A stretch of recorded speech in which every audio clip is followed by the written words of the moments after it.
Du lytter til podcasten Snakken, der gik med værterne Sune Juhl Randrup og Kasper Schumacher. Du kan finde tilhørende sociale medier på Facebook og Instagram i navnet Snakken, der gik.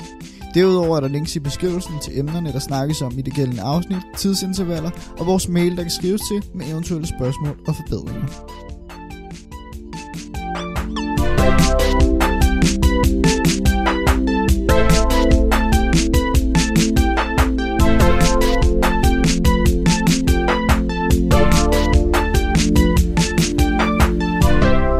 Så er vi lige blevet skudt i gang med 12. afsnit, må det næsten være, af podcasten, Kasper. Hvad skal vi igennem i dag? Jamen, vi starter ud med nogle anbefalinger. Noget fra Biden, noget fra Sune. Så hopper vi videre til hyggesnakken. Emne 1, det bliver om Blas Riveros i Brøndby. Han skadede der.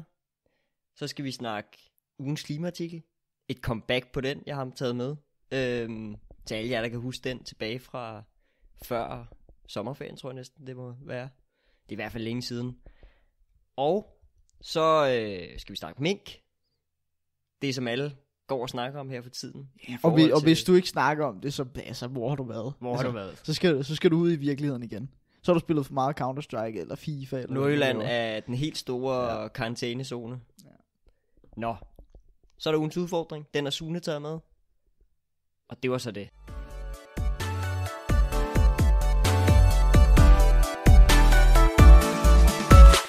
Så skal vi i gang. Vi skal starte med Biden. For han er sgu blevet pres. Ja. Skal vi lige stille om til ham, så han kan fortælle om sin anbefaling? Nej. Vi vil gerne bare lige starte med at berøre, at Biden er blevet præsident. Det er vi meget glade for. Som vi snakkede om i sidste podcast. Der kan jo stadig ske alt muligt gøjl. Altså Trump har stadig det er rigtigt. 2-3 måneder til at fuck det hele op. Og der er stadig lige nogle formalier, der skal på plads, og alt muligt. Og valgmændene har ikke stemt. Nej. Alle stemmer er ikke talt, og heller ikke omtalt. Og hvad har vi ellers, der kan ske? Trump kan lave rav i den væg. Altså Trump kan trykke på en knap og smadre hele verden. Ja. Altså, der er meget, der kan ske nu, men som udgangspunkt, så slipper vi for ham. Så vi skal lige give en anbefaling herud. Vi anbefaler Biden som præsident. Ja. Så det er jo det bliver spændende. Kæmpe anbefaling herfra. Til jer, der lytter med fast, så ved I måske, at jeg ser en serie, der hedder Hawaii 5-0. Og jeg har givet en update på den lidt følgende, hvor langt jeg er nået, og hvad jeg synes om den, og så videre og så videre. Jeg har jo set den før. Ser den igen med min kæreste. Hun skal også lige slynges igennem den, som man siger. Vi starter på den i starten af corona, og vi er nu i gang med 9. sæson.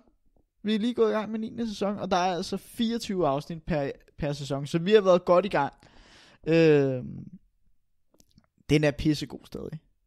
Altså, den er lige så god som første gang, jeg så alle sæsonerne. Så ind og se den.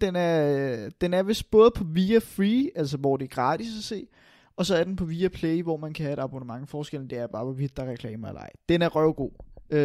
Der er 9 sæsoner ud af 10. Den 10. kommer sikkert også på et eller andet tidspunkt. Men ind og se den. Altså, det tager også lang tid at se 9 sæsoner. Altså, vi har trods alt brugt, hvad må det være? Vi har været i gang med corona i 8 måneder nu. Ja. Yeah. Vi har set lidt over, det lyder også sygt. Vi har set lidt over en sæson per måned. Hvad det hedder... Hvad handler den egentlig om? Jamen det er jo en taskforce, der bliver ledet af Commander Steve McGarrett på Hawaii.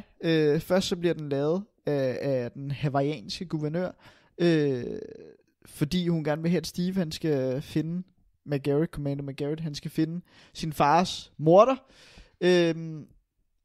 Og så bliver den her taskforce lavet, og så følger man bare sådan gennem tykt og tynd hele den her taskforce, hvordan den udvikler sig, og hvordan der er for eksempel en arc enemy i en stor del af sæsonerne, der er med, der hedder Wofat, som man følger, og så lærer man jo folk at kende, og der er nogen, der rører ud af serien, og andre rører ind, og det er altså noget, som jeg har snakket med min kæreste om rigtig, rigtig meget omkring den her serie, det er, hvor vildt det er, at de kan lave så meget bredde i afsnittene, og så meget forskelligt over så lang tid. Altså det er alligevel 10 sæsoner, med 24 afsnit. Det er 240 afsnit, som på en eller anden måde er så forskellige. Selvfølgelig så er der en historie, der går igen nogle gange, eller også er det noget eller det samme, men det er virkelig forskelligt, det de laver.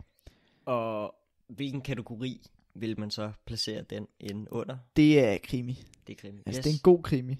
Der er seriemorder, der er de der helt væk forbrydere. Der er lidt af hvert. Det er fedt, og samtidig så er der også den der familiefølelse og sådan noget. Fordi det bliver jo netop sådan ohana, som man kalder det på Hawaii. Og de tager også den der hawaiianske kultur med ind, så man lærer også lidt forskelligt omkring det og sådan noget. Den er både lærerig og sådan enormt spændende. Så skal vi snakke et spil. Vi snakkede lidt om det inden, lige da du kom her. Vi skal snakke FIFA 21. Fordi det er også en kæmpe anbefaling fra min side af. Hvis man har børn, et eller andet, eller selv er den alder, som vi nu er, eller bare fodboldinteresseret, få købt FIFA 21. Altså, det er jul lige om lidt, så hvis du mangler en gave til 350 af den billigste udgave, så køb den til dit barnebarn, hvis de ikke har det i forvejen, eller barn, eller hvad det er. Eller også køb den til dig selv som en julegave. For kæft, for er det fedt. Altså, jeg nyder det jo lige nu. Til jer, der ikke ved så meget om det, altså, men jeg spiller en game mode, hvor man kan få nogle forskellige spillere, og det er ægte spillere, altså dem man kender, som der er i virkeligheden, og så spiller du mod alle andre online, og der får jeg altså bare nogle gode spillere. Altså, det er bare for at nævne nogle navne. Van Dijk, Liverpool, Monsteret, Neymar, N'Golo Kanté. Altså, det er nogle store navne, jeg har fået, så jeg har virkelig været heldig over. Jeg ved, der er mange af mine venner, der sidder og banner og svogler over mig, fordi jeg har været lidt heldig over.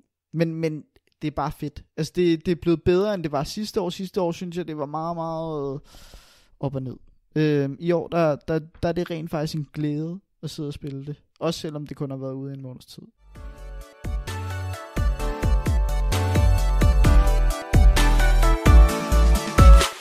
Vi fortsætter lidt i fodbolden. Vi skal snakke Brøndbys nye venstre wingback. Og vi ved godt, vi har lovet, at det ikke bliver så meget fodbold længere. Men det her, det er mere end fodbold, og det kommer vi også ind på. Brøndby, de har fået en paraguayansk venstreback ved navn Blas Riveros fra Basel i Schweiz. Ham har de købt. Det var ikke for så meget. Men han skulle være rimelig lovende. Han er 22 år gammel, så vidt jeg kan huske. Og han har fået sin Superliga-debut her i weekenden, i forhold til, hvornår vi sidder og optager. Mod hvad fanden var det? Odense Boldklub, OB, i Brøndbys 3-1-sejr, hvor Riveros altså også scorer. Men der sker desværre også det, at han udgår med en meget, meget slem skade. Jeg tror faktisk, jeg har nævnt det før. Jeg har selv oplevet skader igennem fodbold, og spiller ikke fodbold længere på grund af 2 knæskader, jeg har fået gennem min fodboldtid. Og det er altså en knæskade, som ham her Blas Riveros, han har fået. Og det er en slem en af slagsen. Han er ude indtil efteråret 2021. Så det er et lille års tid. Ja, det kan jo være svært at sætte en præcis dato på eller måned, men det er en skade, der kommer til at tage et år at komme igennem. Ja. Og når klubben Brøndby lige har fundet en, der tyder på at blive en ny stjernespiller, der tyder på at blive en ny fast starter for Brøndby, kamp ud, kamp ind, altså så er det virkelig ærgerligt.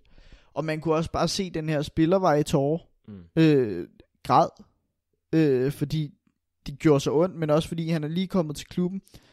Altså det hele, det er nyt. Man vil ikke have, der sker sådan noget. Niels Frederiksen, Brøndbys træner, helt ødelagt også. Altså, jeg så et interview med ham efter kampen, hvor han siger, vi havde lige snakket om, at han skulle til at ud nu.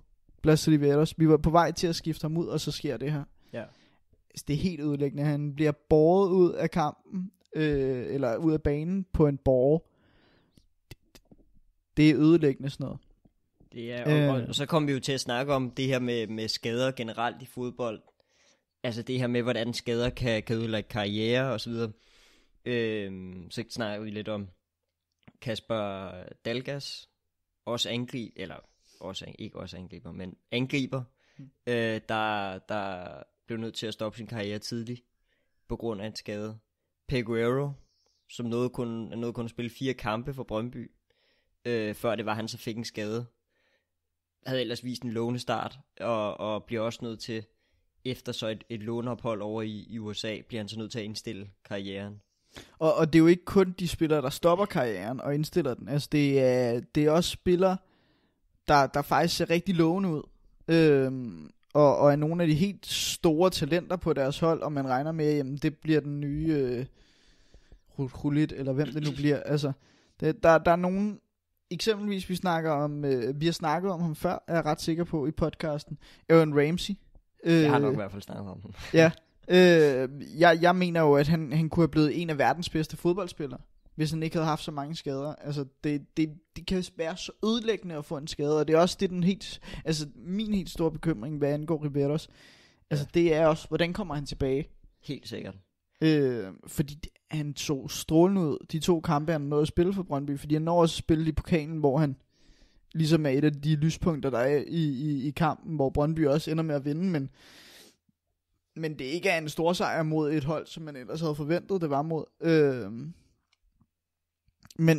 Men det kan virkelig være ødelæggende. Altså, og det er uanset om du må indstille karrieren, eller om det rent faktisk er, at du bare ikke når det niveau, som man havde regnet med, fordi du netop skal tilbage igen, og skal nå et vist niveau igen. Og det der jo er med knæskader særligt, det er jo, at de kan være, det er dem, der kan indstille karriere. Nu har vi fået sindssygt gode faciliteter rundt omkring i klubberne, også de mindre klubber, til at behandle de her ting. Hvad kan man sige, hele lægedelen af det her er også blevet bedre. Man er blevet bedre til at behandle dem osv. Det vil sige, at der er færre spillere, der bliver nødt til at indstille deres karriere med tiden. Men de kan stadigvæk godt ødelægge karriere på det sådan mere performancemæssige niveau. Og det er jo totalt ærgerligt, at det skal være sådan. Men det er jo realiteten af tingene, må man jo også sige. Nu snakker vi Aaron Ramsey. Jeg sad jo her som Arsenal-fan, jeg kan huske så mange spillere, der er blevet ødelagt på den ene eller den anden måde, eller i hvert fald fået ødelagt noget ved at få de her skader. Og ja, altså det er bare virkelig nederen. Men det er også det, der nu sad jeg og sagde, altså jeg har jo selv prøvet det. Det der med, at du igen og igen skal op på hesten. Altså jeg har været igennem 2 større knæskader, og så en mindre knæskade, hvor jeg bare valgte at sige, nu gider jeg ikke mere. Fordi jeg spillede også fodbold, og det er bare det der med, at så er du lige ude i 6-7 måneder, hvor du skal genoptræne, og de knæ, det skal hvile og så videre, og så skal du tilbage på banen, så skal du nå den samme form, du skal nå et vist niveau, altså det der med, at du skal ind i fællesskabet igen, og det er det hele, der er lige pludselig, og så kan det være, at du bliver ramt af en skade igen. Altså jeg blev ramt af en ny skade i samme knæ, jeg tror det var 2-3 måneder efter. Det er det der med, at man ligesom skal samle sig op gang på gang. Ja, og man kan også sige, det der så er med Blas Riveros, det er, at han er lige kommet til. Ja. Altså det er sådan, og det er jo svært at integrere sig på et hold. Ja. Man må ikke undervurdere det arbejde, der bliver lavet uden for banen for at integrere nye spillere. Jeg kan huske med bare nu, hvis vi snakker videre med Aaron Ramsey, der var det Szczesny og Buffon, der fik til opgave, og Szczesny, som vi kender ham også fra Arsenal, der fik til opgave ligesom at integrere ham på holdet. Og det har været med mixet succes, fordi han er ikke rigtig blevet ordentligt integreret på det hold, som det ser ud til udefra. Så det har jo en kæmpe effekt, det her. Og det man jo så også er bange for, det er igen de der følgeskader, der så kan komme, eller som helt sikkert kommer til at komme jo. Fordi efter en skade, så er knæet jo svækket. Og igen, altså Aaron Ramsey, følgeskader sker hele tiden, hans ben er jo lavet af glas. Altså det er virkelig ærgerlig situation. Ja. Og bare det eneste, der bare ikke måtte ske, altså kan man nærmest sige. Altså. Det er fandme synd, at du kommer til et helt nyt land. Du kan absolut ikke sproget, du kender ikke rigtig nogen. Altså, du har en fænomenal god start i din nye klub, og gør det rigtig godt, og altså, du ligner virkelig fremtiden, men altså, så er der sådan noget, der fucker dig op. Og det altså det er så pisseærgerligt. Det er det virkelig. Og hvis vi tager lidt videre i det omkring det, fordi der er jo også alt det her omkring selve holdet og omkring det hele. Og det der det bliver til lidt mere end bare fodbold. Fansene, for Brøndby, de indsamlede penge. De tænkte, det skal bare være en lille indsamling, så vi giver dem lidt gaver. Og vise, han ligesom er en del af klubben. Og mange mente, det faktisk var underligt, at Brøndbys fans, de gjorde det, fordi de var sådan, han mangler ikke penge. Altså, hvad skal han bruge det til? Man ender med at samle lige godt 9.000 kroner, hvor man altså stopper indsamlingen der, og stadig samler flere penge ind, som man så vælger at bruge på støttebilletter og alt sådan noget, der også er omkring hele sporten. Men køber en masse gaver. Der er nogen, der smider en aldrig alene trøje med i puljen, sin egen. En trøje, der blev lavet i samarbejde med Brøndby, hvor man ligesom lavede sådan en limited edition trøje. Der bliver altså ikke lavet flere. Og der smider man ligesom den her trøje med i puljen. Den eneste, man har, for ligesom at vise ham her, den nye fodboldspiller, der lige er kommet til Brøndby, lige er kommet til klubben, lige er kommet til landet. Du er ikke alene om det her. Vi vil støtte dig, og det vil vi hele tiden. Altså det er noget af det smukkeste ved fodbold. Ja. Jeg vil sige, den der indsamling, jeg synes også, det er lidt mærkeligt. Ja. Altså, jeg synes, man kunne have vinklet den bedre. Ja. Man kunne have sagt, nu samler vi ind til forebyggelse mod knæskader, eller sådan et eller andet, som man jo gør nogle gange i de her situationer. Men jeg tror også, den er svær sådan at finde ud af, hvordan skal man lige gøre det. Ja. Nå, men helt sikkert. Men jeg synes bare, at jeg kan godt forstå kritikken. Ja. Og jeg synes egentlig, jeg grundlæggende er enig i kritikken med, hvorfor fanden samler vi ind til en spiller, der har, altså han mangler ikke penge, og så videre, så videre, så videre. Men jeg kan godt lide det symbolske i det, og derfor så synes jeg godt, at man kunne have vinklet den måske lidt anderledes, og givet den til noget, som kunne batte noget forebyggende. Så det er, at vi gør noget mod de her skader, og sådan, altså i forhold til det her med at forebygge skader, jamen, men det er også noget, jeg kiggede rigtig meget på som træner. Jeg ved, i pigefodbolden, der er knæskader, de bliver ramt rigtig meget af knæskader, de kan være ret slemme. Der er rigtig mange, der har måttet indstille deres ellers lovende karriere på grund af det. Og der handler det simpelthen om at lave nogle bestemte øvelser. Der er noget, der hedder FIFA 11 Plus programmet, hvor der er en masse øvelser i. Og hvis man så laver de her øvelser, jamen så er det så bevist, at man kan reducere skader med sådan noget 45%, og man kan komme 35%, jeg kan ikke lige huske de eksakte tal, men det er noget i den her retning, hurtigere tilbage fra skader, hvis man bruger det som en genoptræningsmetode. Og hele det her setup med, at man har fundet frem til den her FIFA 11 metode, og lavet det her, det er jo et fremskridt. Og det er jo sådan noget, vi skal ind og sige, jamen det skal vi have mere af, det skal vi sgu tage seriøst, det er ikke noget, vi bare skal tage som eftertanke. Det skal være opvarmningen til træningen, at vi sørger for at styrke de her forskellige ting, hvad kan man sige, akillessenen, knæet, alle de her steder. Ja.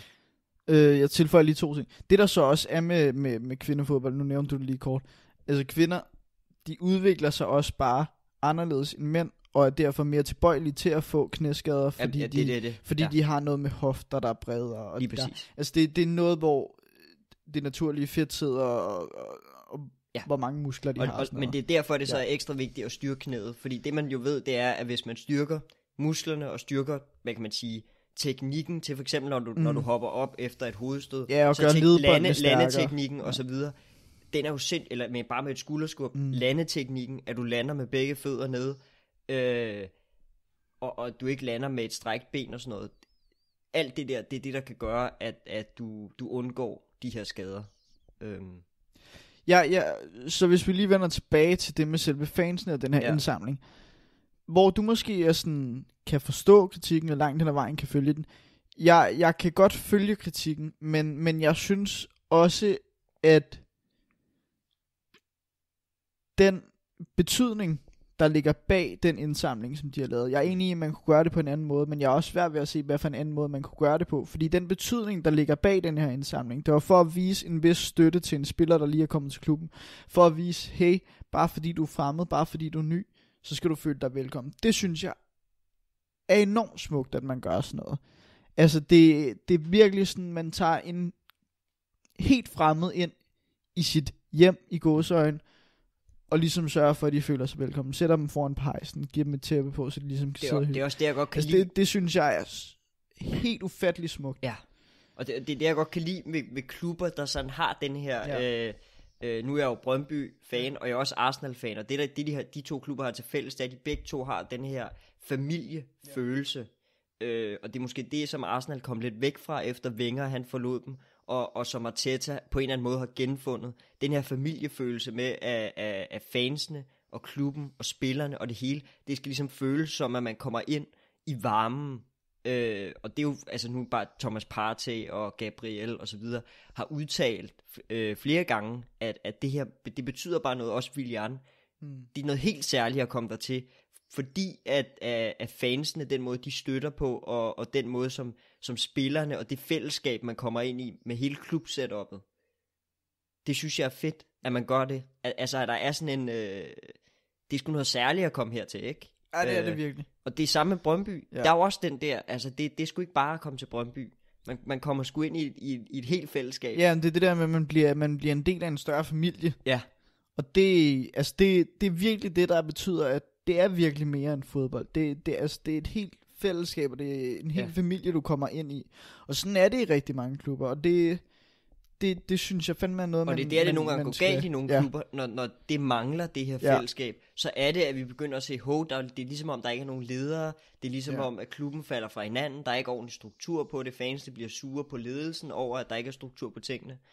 Jeg skulle også til at sige, altså en klub som Paris Saint-Germain for eksempel, altså alle de der helt store nyere klubber, hvis man kan sige det på den måde, dem der lige pludselig har fået penge mellem hænderne og sådan noget, der mangler de ligesom det der familiære. Og det er også grunden til, at de måske ikke når helt til top og vinder Champions League, og ikke altid kan holde på de største navne. Men jeg vil alligevel sige, at sådan nogen som City, synes jeg har været gode til det her med at få det, fordi de har sagt, Guardiola, vi bygger det op om dig. Og så er det hele den kultur, som du bygger, vi vil støtte op om. Så der har man jo faktisk formået det. PSG har man ikke rigtig formået det. Der har man ikke bygget det op om en manager, man har ikke bygget det op om nogle spillere, man har ikke bygget det op om en klubstruktur. Det er bare sådan, vi køber de største stjerner, og så får vi dem til at spille sammen. Godt. Og så vinder vi den franske liga, og prøver at komme lidt langt i Champions League, men det gør vi ikke altid. Og det er jo der, hvor man kan snakke om, det er mere end fodbold. Det er jo virkelig det her med, når klubben betyder så meget. Og det er også derfor, det kan gøre så ondt, når en som Wiltshire kan vælge at skifte til FCK. Fordi han er blevet lukket ind i familien, han er blevet lukket ind i klubben, og det fællesskab, der er omkring klubben. Og han ville have blevet husket som en af lederne. Fordi han netop blev anfører, og han netop var så stor en del af succesen på det tidspunkt. Jeg ved ikke, om legende er for meget, men i hvert fald et klubikon vil han nok blive husket som. Hvis ikke det var fordi, at han laver det her skifte, på samme måde som Laudrup laver skiftet fra Barcelona til Real Madrid, så vil han ikke blive husket på samme måde. Og det er jo ærgerligt, fordi at så er det er ligesom sådan en aftale, sådan en uskreven kontrakt, man ligesom skulle under på, og er en del af, og derfor gør det jo så også ondt. Og det er der, det bliver til, og det er der, det bliver måske spændende for mere end bare fodboldfans, og det bliver til mere end fodbold. Ja.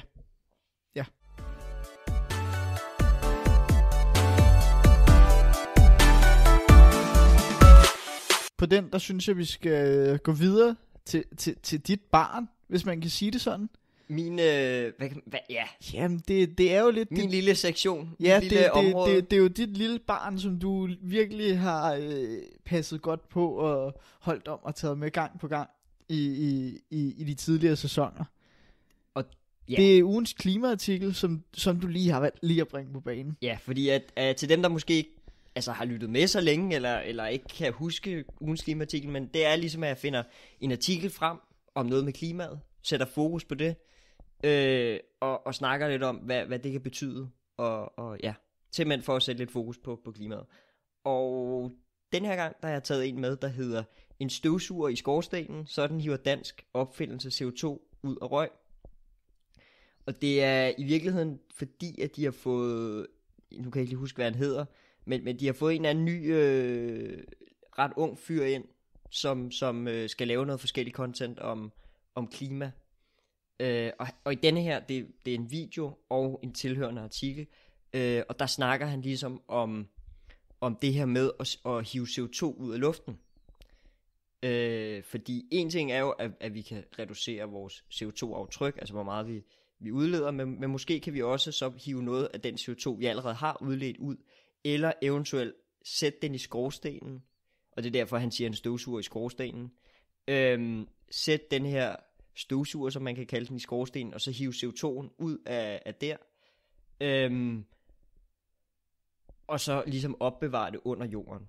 Og det, der så også er lidt interessant, det er, at man har så regnet på det, og man kan opbevare masser af CO2 nede i den danske undergrund, på grund af den måde, det er, så kan man hive det ind i stenene, hvilket kan virke lidt underligt, fordi når man slår på en sten, så virker den ret hård, men der er ligesom små huller. Den virker ikke rigtig hul. Nej, men der er ligesom små, ja. på det mikroskopiske niveau, så er der små huller, som det her, man kan hive det ind i,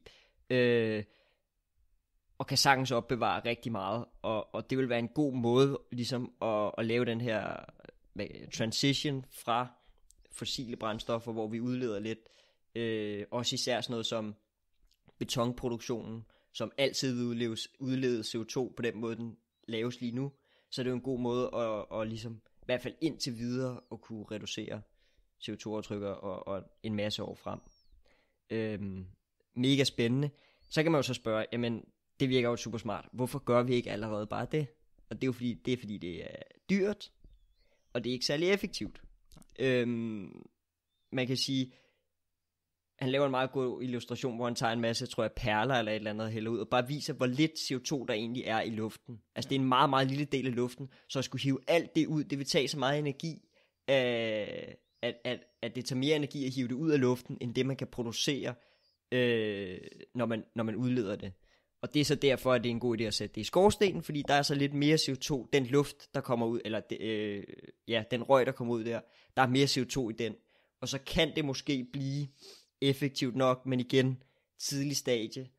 Det kan godt blive mere effektivt, det kan godt blive billigere endnu, før man sådan rigtig kan se det. Men helt klart spændende. Ja, der er man også, man har ligesom brug for den her transition, som du snakker om, hvor man også bliver nødt til at sige, okay, vi må starte et sted, og så hele tiden gå lidt højere, ikke? Jo. Mega spændende. Ja. Jeg ved ikke, om der er så meget mere at sige til det, end at det er måske den retning, man også skal kigge. Udover at vi kigger på biler og kigger på alle de her ting, så måske også kigge på skorsten. Den helt modsatte vej, ikke? Ja. I stedet for at reducere udledningen, så simpelthen bare hive det ud af luften. Ja.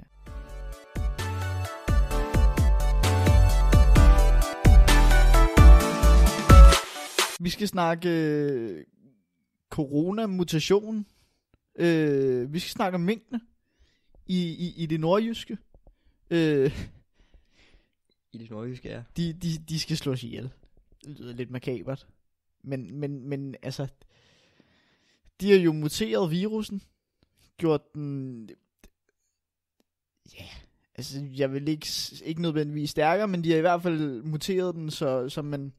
Hvis det er den breder sig ud, så skal man finde en vaccine til den.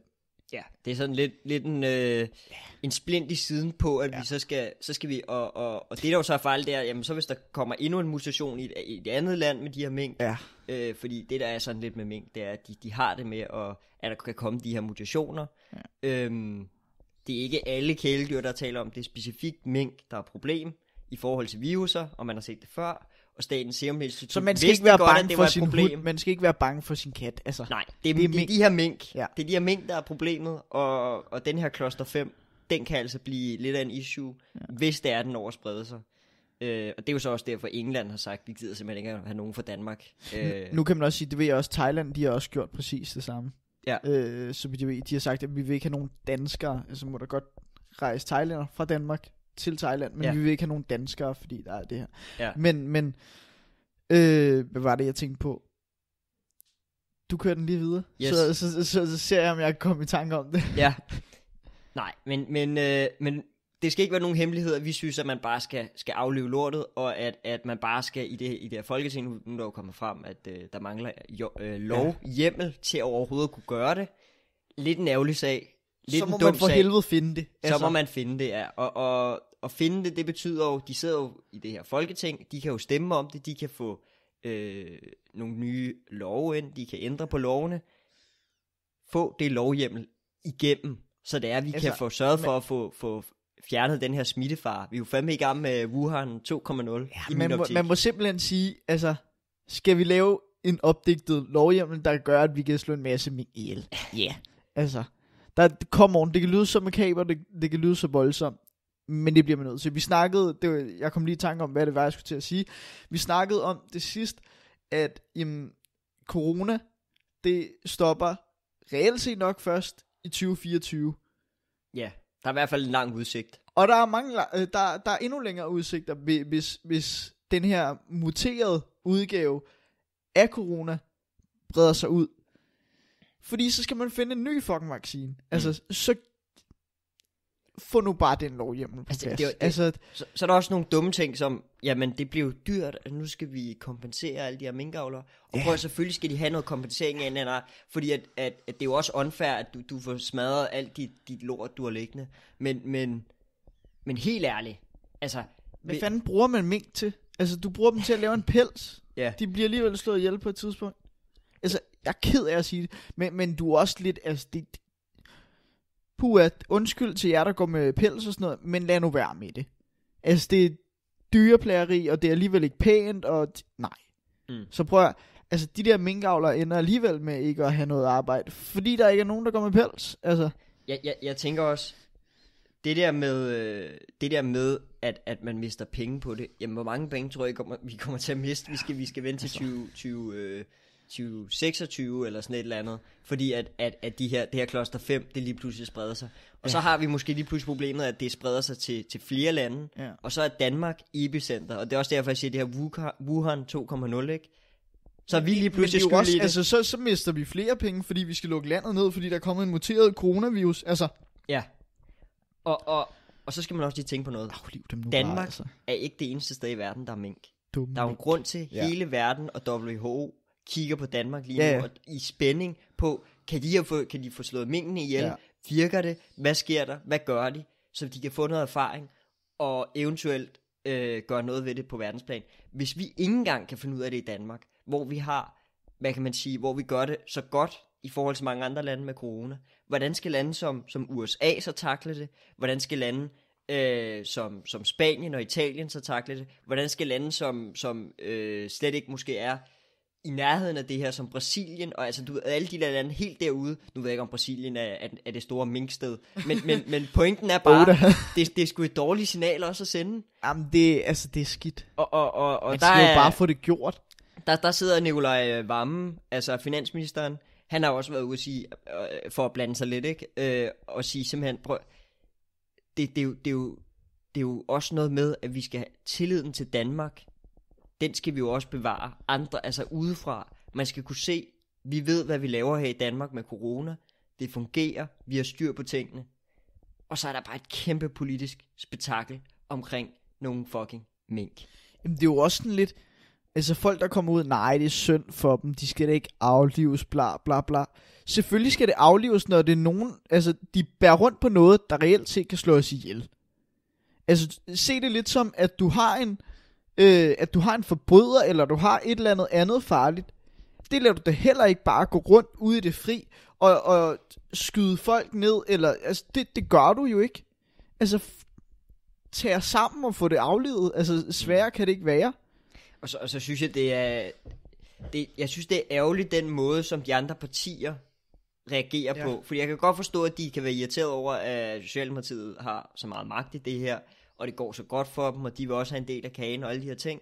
Men jeg synes, vi bliver simpelthen nødt til at samarbejde. Altså der bliver simpelthen nødt til at være sådan en fælles linje, hvor vi kan blive enige om tingene, og hvor man kan snakke om tingene, uden at det skal blive sådan, hver gang regeringen gør noget, så skal man finde hullerne i osten. Ja, så skal man finde et eller andet, der er dårligt. Det giver jo ingen mening. Det, nej. Altså, vi bliver også nødt til at lytte til sådan nogen som Statens Serum Institut, fordi det er jo dem, der er ude og sige, at det her det er farligt.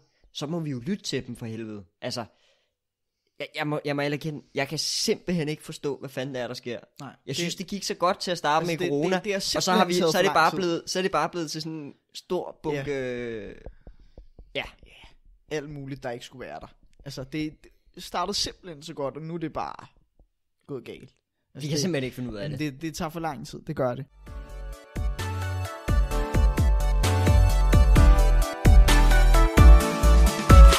Kasper, vi skal videre til ugens udfordring. Skal vi ikke det? Jo, det skal vi. Lad os bare gøre det. Jamen, du gav mig en udfordring i sidste uge, skulle jeg sige. Sidste gang. Kan du huske, hvad det var helt præcis? Ja, fordi sidste, og det er jo, nu har vi lige snakket corona, så det er jo sådan rimelig relevant, fordi sidste gang, der snakkede vi også corona, og så snakkede vi om det her med, at man skulle måske til at tænke lidt mere på den lange bane. Og så gav jeg dig udfordringen, at du skulle prøve at tænke på nogle ting, der ligesom er relevante for, når man skal planlægge på den lange bane, eller nogle ting, som du har tænkt dig at måske lave om i, eller tænke aktivt over, eller sådan. Ja, begynd at lave nogle planer på den lange bane. Vær opmærksom på. Og så sagde jeg faktisk også, at det vil jeg også selv gøre jo, fordi at jeg synes simpelthen, det er noget, at alle skal gå ind og få gjort, simpelthen. Til at lægge ud med, jamen, så har jeg valgt at sige, at man skal huske, og det er noget, jeg især vil huske på, at være glad for de helt små ting. Og det er egentlig fordi, man står lidt i en situation, hvor lige nu er det lidt øvevejr, det er koldt udenfor, man kan ikke rigtig lave så meget, vi kommer ikke rigtig på vores studie, fordi det er der ikke så meget af på grund af corona, og det er mest online, og man har ikke så meget at lave egentlig. Og der kan man hurtigt komme ind i sådan en ond cirkel, hvor det er sådan, mit liv er bare trist, og det er bare noget det hele, og jeg gider ikke det.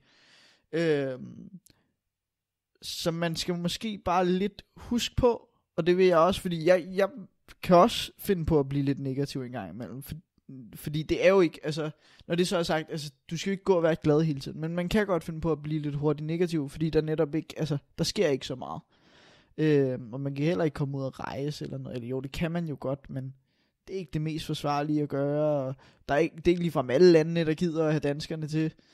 Som vi lige snakker om. Ja, men så man skal måske lidt huske på bare at være glad for de små ting. Være glad for, at du kan stå og lave mad og hygge dig med det. Og være glad for, at du stadig kan se din tætteste. Og, husk på, at der er altså lys for enden af tunnelen. Når det er engang er færdigt, men også under alt det her corona noget. Ja, i de små ting, man kan sige, de små irritationer. I dem er der jo også lys for enden af tunnelen. Fordi på et eller andet tidspunkt, så kommer der jo en eller anden lille god ting. Ja. Og så mener du så skal man værne om det lys, der så kommer der, ikke? Bare, nu det er godt nok en stor ting, men bare det, at da jeg skulle flytte sammen med min kæreste her for nyligt, og det, at vi havde så meget, hvad kan man sige, overskud, og så meget tid til at kunne flytte, og tage det stille og roligt, det var så rart.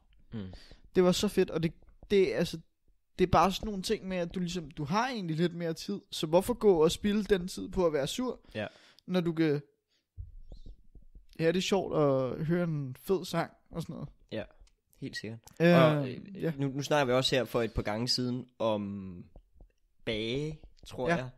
Det var noget anbefaling, du har taget med. Og der delte jeg også mine bagehistorier. Og der vil jeg da bare lige pointere, her i forgårs, må det have været, der bagte jeg lige en kage. Jeg kiggede lige, hvad der var. Hvilken kage var det? Jamen, det var en drømmekage. Jeg kiggede nemlig lige, hvad der var. Det er favoritten. Ja, for dig. Ja. Jeg kiggede, hvad der var, og der var noget brun farin. Ja. Og så lagde jeg lige 2 og 2 sammen. Der er ikke noget chokolade heller. Bum, hvad kan man så lave? Okay, det må lige være en drømmekage. Og det er også fordi... Og I havde kokos? Nej, så skrev jeg lige til min far. Fair nok. På vej hjem fra arbejde, der køber du sgu lige noget smør og noget... Det kræver sgu meget smør at lave sådan en. Jamen, det kræver rigtig meget smør. Har du prøvet at lave en chokolade-drømmekage? Nej, det lyder spændende. Den skal du prøve, den er god. Jeg fik den en gang, da jeg var hjemme hos en kammerat. Ja. Hans mor havde lavet den.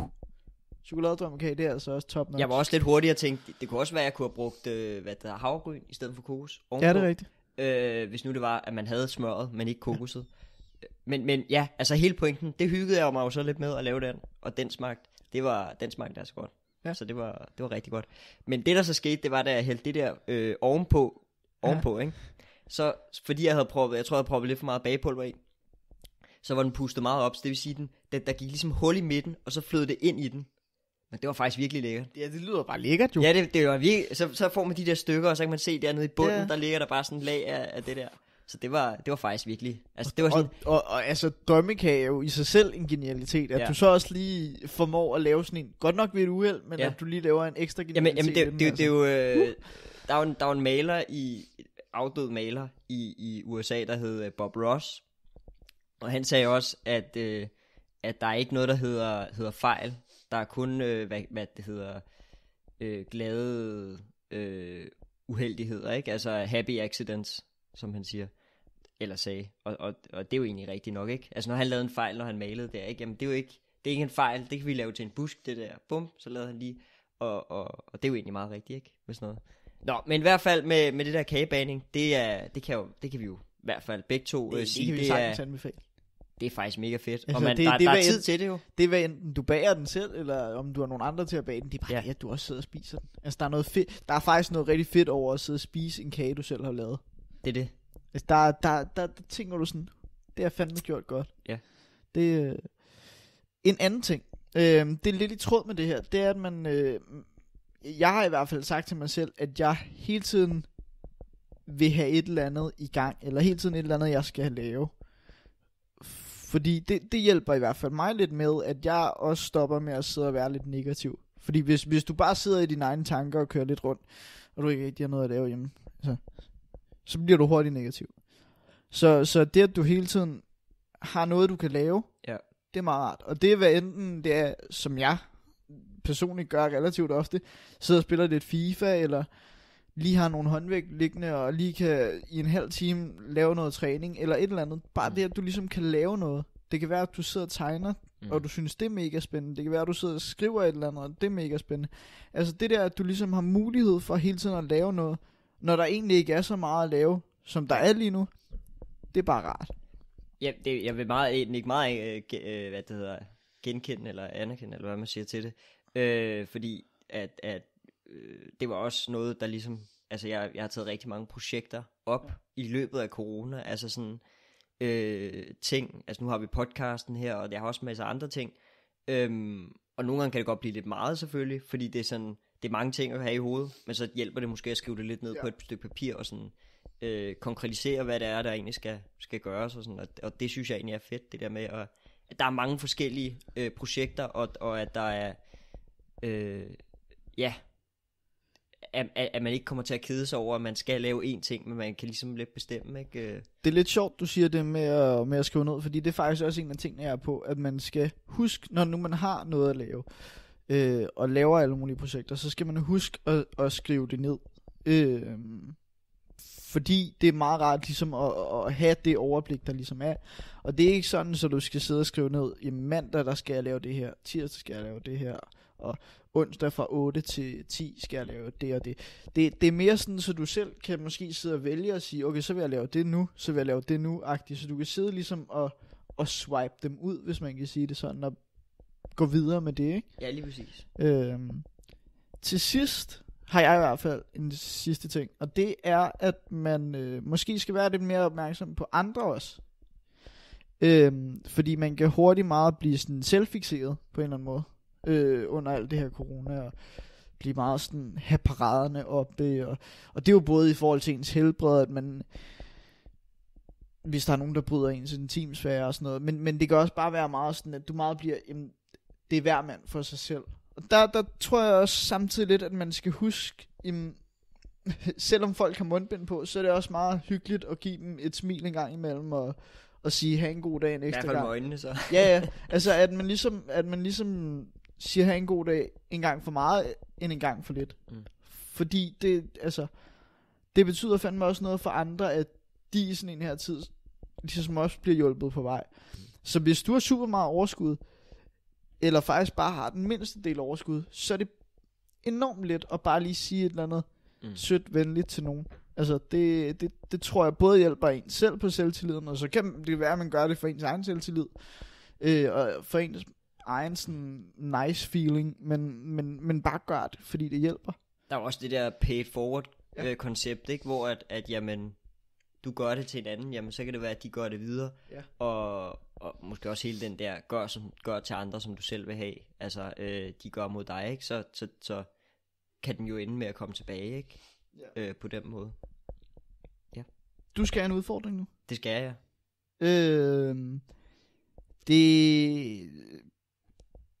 Du må lidt selv tænke på, hvilket omfang det skal være i. Fordi den kan godt være lidt svær, også især hvis du skal ind mod studiet og sådan noget. Men du skal simpelthen til næste gang prøve at tænke så bæredygtigt, så vidt som muligt, i de ting, du ligesom gør i løbet af dagligdagen. Jeg skulle lige til at sige, tør jeg sige, at jeg ikke skal på studie næste uge, men jeg har faktisk fri næste uge, udover at jeg skal lave projekt, ikke? Ja. Men det kan jeg jo lave derhjemme, ja. Så der er ikke... Men det, fordi jeg vidste godt, den vil blive lidt svær, altså man kan sige, det er jo klart mere bæredygtigt at tage cyklen, end det er at tage toget. Ja. Men det er sgu fair nok at tage toget, når du skal helt til Roskilde, jo. Altså jeg tog faktisk cyklen herover. Og jeg har også annulleret mit ungdomskort, fordi jeg skal jo ikke derover. Altså, så er du allerede godt på vej? Jeg er allerede godt på vej, må man sige. Ja. Men så du skal prøve at tænke lidt mere bæredygtigt. Ja. Det er lidt op til fortolkning, og lidt op til hvordan og hvorledes du nu vil gøre det. Det kan være, at jeg skal tilbage og kigge på nogle klimaartikler jo. Hvad er det? Jeg havde en med noget med de mest effektive ting at gøre. Ja. Det kan være, at jeg skal tilbage og kigge på det. Og det kan både være, at du rent faktisk gør det, men det kan også være, at du bare tænker over tingene. Ja. Jeg skal i hvert fald høre, hvad det er, du går og gør. Det kan også være, at du kan lægge lidt op på Instagram med sådan lige, så ja. Vælger vi... Den har vi jo med hver gang. Ja, det kan være, du lige kan gøre det. Ja. Men i hvert fald. Lad os se på det. Altså tænk over det. Ja, det skal jeg nok. Det var det for i dag. Snakken, der gik. Super. Den er nu gået. Vi siger tak, fordi I gad lidt med. Som vi siger i vores nye flotte intro. I kan gå ind og følge os på sociale medier. I kan kigge i beskrivelsen. Der står alle mulige links til, hvis der er blevet brugt nogen igennem podcasten. Hvis der er tidsintervaller. Der står alt muligt der. Det er lidt hyggelæsning for jer, kære lytter. Men vi siger i hvert fald tak for nu. Det gør vi, ja. Vi ses. Hej.